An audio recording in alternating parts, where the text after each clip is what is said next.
Hello everyone, welcome back to my channel. Mini Moon here, also known as Angie, and I finished another game already. As I mentioned in my previous video, I'm trying to finish as many games as I possibly can before Tears of the Kingdom releases in literally 1 month, because when that happens, I will not have as much time on my hands to play other games because I'm going to be fully invested. But I knew that I wanted to get into this new genre of games and more into visual novels, because as you can see here, I love manga and I love a good romance story. So it seemed just right for my love for games and my love for manga to kind of combine at the Otome game genre. And I had given this genre a try a few months ago when I tried playing this game down here, Lover Pretend, but I didn't fall in love with it, no pun intended. But randomly, one day I stumbled upon this review for this other game and I was like, oh my gosh, this sounds amazing. Like, I need to play this right now. And that is, if you couldn't tell by the title, Olympia Soiree, which is this amazing Otome visual novel game. And I cannot sing its praises enough. I think it's an amazing game, and that's what I'm going to be talking about today because it is my first Otome game. It's my introduction to the genre, and I'm so happy that I discovered it because now I have this whole other genre of games that I need to play every single one of. So whether you're an Otome fan or not, I hope that you'll enjoy this video, and if you do, give it a like, comment, and subscribe to the channel. I just want to start by saying this was the perfect game to play while recovering from my wisdom teeth removal, because I literally finished this game in a span of 2 weeks, and if you've played it or if you know, visual novels can be very long, and I actually spent 60 hours completing this game in a span of 2 weeks. I feel like that's pretty insane. Typically I wouldn't be able to do that and I wouldn't have the time, but because I was lying in bed for multiple days, this is what I was doing, and it was the perfect game for my recovery because I was a little bit like tired and I couldn't really deal with like a full-on action, you know, combat game or anything like that. So a nice kind of, I want to say light game. This is not a light game, unfortunately. It, you know, crushed my heart and soul, but it was what I needed for what I was going through, if that makes sense. And I'm really glad I played it when I did. Pretty much, if you don't know what an Otome game is, I'll say it really quickly. It's pretty much a visual novel in which you are going through the story, but you go through multiple routes with different love interests that are presented to you, and you have choices to make, and that can either lead you to a good or some bad endings for that particular route. So you're pretty much playing kind of through the same story with different kind of romantic interests, because you're getting different backstories on these particular characters. They don't tend to be super repetitive, at least it wasn't in this game. It's really a different experience each route you go through. Okay, I had to put my hair down for this. I personally did not want to end up with a bad ending, so I looked at the walkthrough online, so you can definitely do that. Especially for a game that's as emotionally draining as this one could be when it comes to the bad endings. Sometimes you're not like mentally ready for them, but I did play through all the good and bad endings. So that's a little like mini, you know, intro to what an Otome game is. I also feel like there's not that much content out there on YouTube for Otome games, so I wanted to kind of give that introduction. Pretty much, I'm so bad. I'm so bad. I'm actually so bad. Pretty much, we have our main character right here, Olympia. She is the last remaining member of the white color class. So pretty much this island that this game takes place on follows this rigid class structure that's based on people's color traits in their hair, in their eyes, and in their skin. So Olympia, she has white hair, very pale skin, and very light eyes.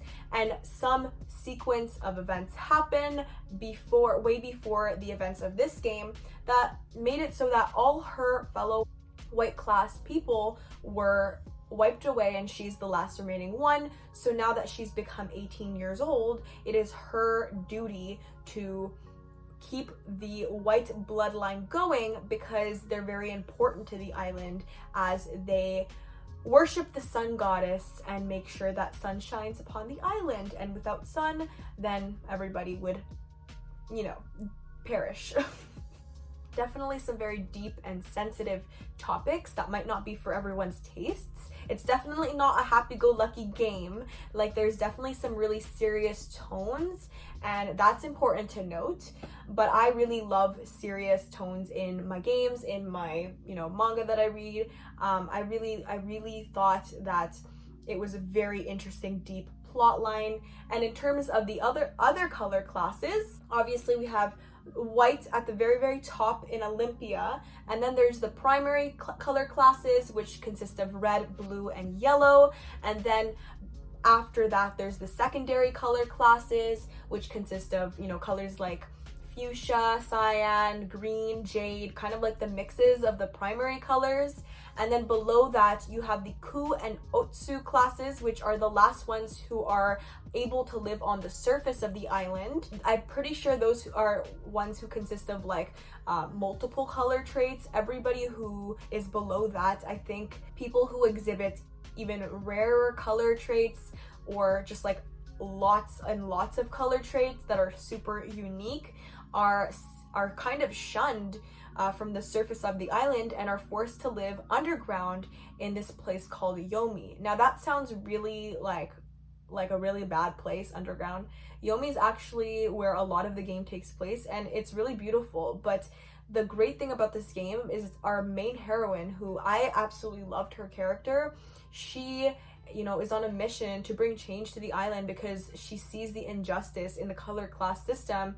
So because there's so much prejudice against, you know, people of those unique and different colors, and including herself, she experiences a lot of prejudice because people think she's weird being the last remaining white. Like, they get kind of freaked out about her. Those are going to be like the main color classes, which are kind of key components of this game to know once you're playing, but it's all going to be introduced to you in a fairly straightforward manner at the very beginning, and there's always like a glossary that you can look through, very easy to look through to find specific terms in case you forget anything. Yeah, so as I said, her main mission is to kind of bring change to the island, but also she wants to find her soulmate in order to keep her white bloodline going, as she is the last remaining white.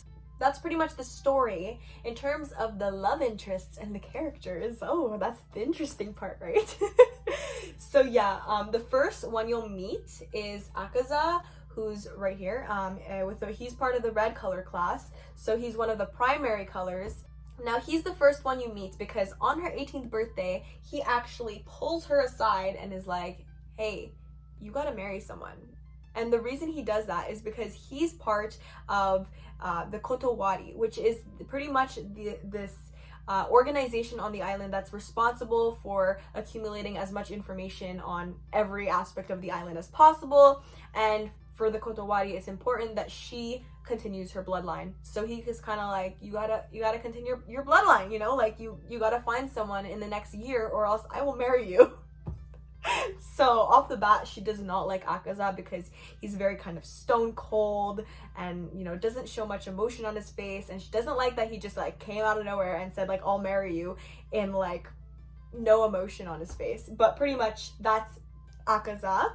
And then the next person you'll meet is Kuroba, and Kuroba he's the doctor, so he also works at the Kotowari with Akaza. He is more of like the goofy, kind of flirty, kind of playboy type, and he is part of the black color class, which is at the very bottom of the color class pyramid. But as you'll see, he is a special case to kind of living on the surface and having access to you know, a really high ranking job. And then the next person I think you meet is Yosuga, and Yosuga, he is part of the purple class, so that's a secondary tier class. However, he does not live on the surface.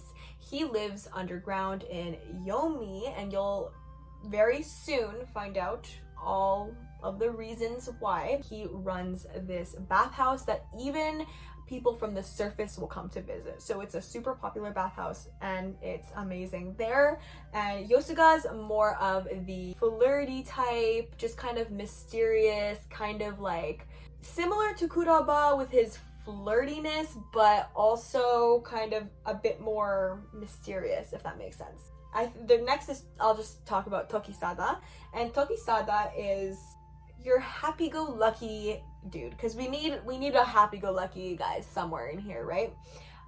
He is actually 17 years old, so he's 1 year younger than Olympia. He's part of the green color class, so that's a secondary tier class. Really, he's just like a breath of fresh air and always just wants to cheer up Olympia, and you'll see more depth in his character. He definitely has more going on underneath the surface, let's just put it that way.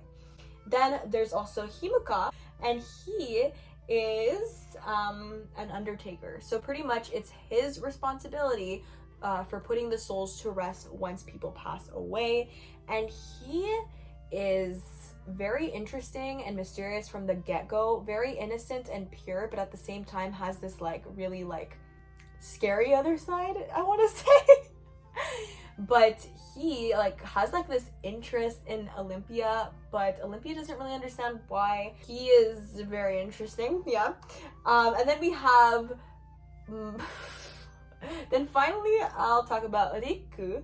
And Riku is part of the blue color class, so one of the primary color classes. He's a member of the military, so pretty much keeping order on the island and everything like that.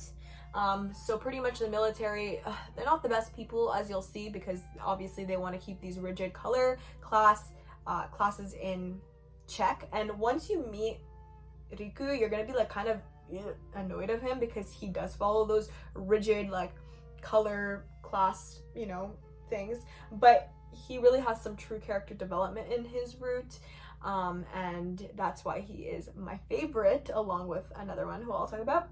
Off the bat, once you go through the common route and it kind of introduces to the story, the characters, Olympia as a main character, then you'll have the choice between 4 leads. So then you'll have the choice between Riku, Tokisada, Yosuga, and Kuroba.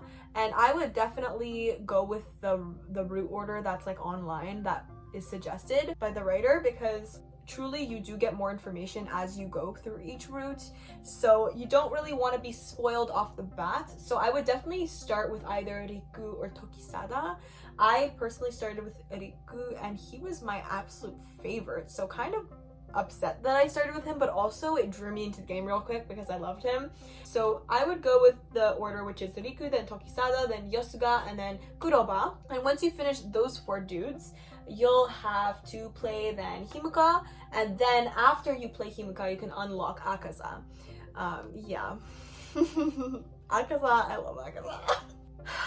And I only really scratched the surface talking about the plot and talking about the characters that you'll potentially be able to romance, but there's so many interesting side characters. You'll probably, you know, look at some side characters and be like, oh, I wish there was a route for them too. I'm looking at you, kinda. I feel like I did a really bad job at explaining. I feel like I want to restart this entirely. In terms of my overall thoughts, this game, if for anybody who kind of is interested in getting into Otome games, I would highly suggest this be your first one, because it was my first one, and I'm glad it was my first one because I found it was so deep and was very well written, and each character, like, as much as I had my preferred ones, there truly is a character for anybody's interest, and there's not really anyone that is a bad, I would say. Like, there's no bad routes. I will go over my favorites. My 2 favorites were definitely Riku and Akaza, but I guess it may be primacy effect, because obviously Riku was my first, and it may be recency effect because I just finished Akaza the other day, but they were my favorites. But I love all these guys. I think my 3rd favorite would probably be Tokisada, and then Himuka, and then Kuroba, and then Yosuga. But none of them were bad by any means. I'm honestly struggling with putting my emotions and thoughts into words. I don't know what to say. I'm freaking blanking out. Oh, I didn't mention the voice acting. The voice acting in this game is also incredible, and each voice really matches each character perfectly. I'm looking at you, Akaza. Akaza's voice, let's just say it sounds very good. The only voice actor I wasn't like too fond of was Kurobaz, but Kurobaz was still good, I think, for him, but it wasn't my personal favorite. I love like the fantasy Japan elements that this game has. Like, it really is right up my alley in terms of that. Along with the amazing fantasy Japan vibes was this incredible art style that I loved as well. And the music was beautiful, to say the least. Like, I feel like all the songs really matched whatever circumstances that they would play in, if that makes sense.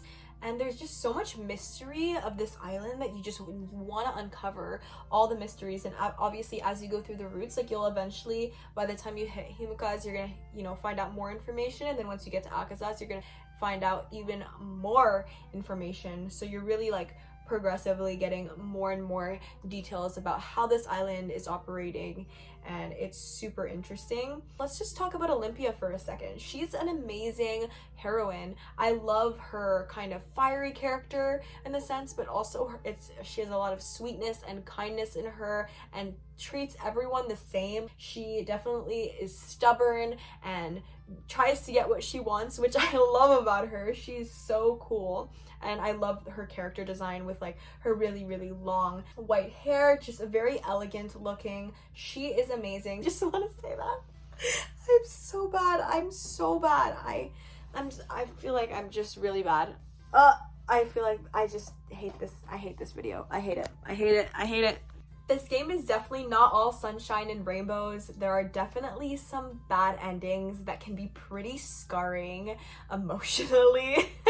I played through the good endings first, and then I would play through the bad endings as well, and like really like destroy myself emotionally. And then I would go to like the short story section where you can get segments with the character of that specific route, and it would also cheer me up. So that was like the way I played. The bad endings, I would definitely recommend playing them even if you know not on your first way through, just to play them, because they often give deeper glimpses into character motives, and they're very interesting. Just a warning that, you know, you might sit there with your jaw open like this for like 5 minutes straight, but just walk it off and I think you'll be okay. Editing Angie here. Just before the video ends, I wanted to mention that this game is definitely more romance driven than it is plot driven. So although the plot is super interesting, like I was saying, and very solid, it's not as deep as maybe some other visual novels would be, and places a more strong emphasis on romance. However, it doesn't really take away from the plot, in my opinion, just because the romance and the plot are so interwoven, because her literal goal is to find her soulmate. But just bear that in mind if maybe romance is not as much of your thing and you prefer a good plot. However, I think it was done really well. I was struggling to put my emotions into words. I failed to convey the fact that this game gets you really emotionally invested in the characters and in the story, and honestly left a really profound emotional impact on me. And yeah, I just wanted to mention that because honestly, I'm still recovering. Like, I'm not ready to go to my next Otome game yet. So I think that's all I have to say about Olympia Soiree. Honestly, 9.5 out of 10. I absolutely love this game. I have like almost nothing bad to say about it. Maybe like certain characters I would have, you know, expected a little bit more from, but for the most part, everything was really amazing, and I could not put it down. As you can tell, I finished this game so fast, and I can't wait to play future Otome games. Maybe something a little bit lighter next, because, you know, I think I've, you know, said it enough in this video. Anyways, I hope you enjoyed this video. Thank you so much for watching. I hope you have an amazing, fantastic weekend and day, or whenever you're watching this. I'm filming this on the weekend, but who knows when I'm gonna post it. So enjoy, and Mini Moon out.